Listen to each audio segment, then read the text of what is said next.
Hello friends, today we will discuss B.F. Skinner's theory of learning known as operant conditioning. It is a behavioral psychology framework that explains how behavior is shaped by consequences. Unlike classical conditioning given by Pavlov, which focuses on involuntary responses, operant conditioning deals with voluntary behaviors influenced by rewards and punishments.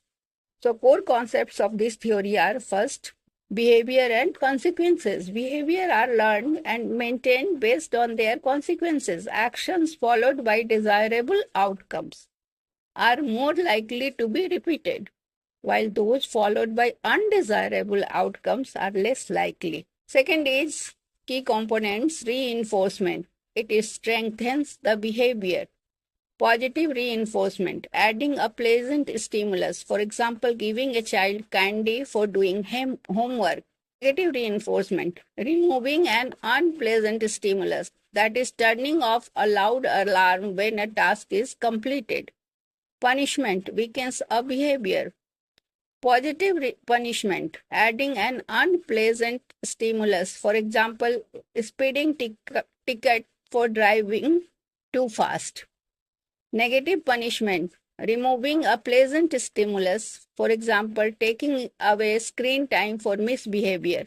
Extinction, when a behavior stops because it no longer produces the expected consequences. For example, a child stops tantruming if it no longer gets attention. Schedules of reinforcement. Skinner identified how the timing and frequency of reinforcement affect learning. First is fixed ratio, reinforcement after a set number of responses, like reward after every 5 tasks. It is fixed ratio reinforcement. Second is variable ratio, reinforcement after an unpredictable number of responses.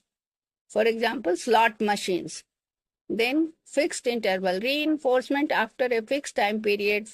For example, a weekly paycheck. Variable interval, reinforcement after unpredictable time periods, for example, random pop quizzes. Key principles, shaping, gradually reinforcing behaviors to guide them toward a desired outcome. For example, teaching a dog to roll over by rewarding small steps. Discriminative stimulus, a cue that signals when a behavior will lead to consequences. For example, a bell signaling meal time for a pet. Behavior modification. Skinner's theory is widely applied in education, parenting, and therapy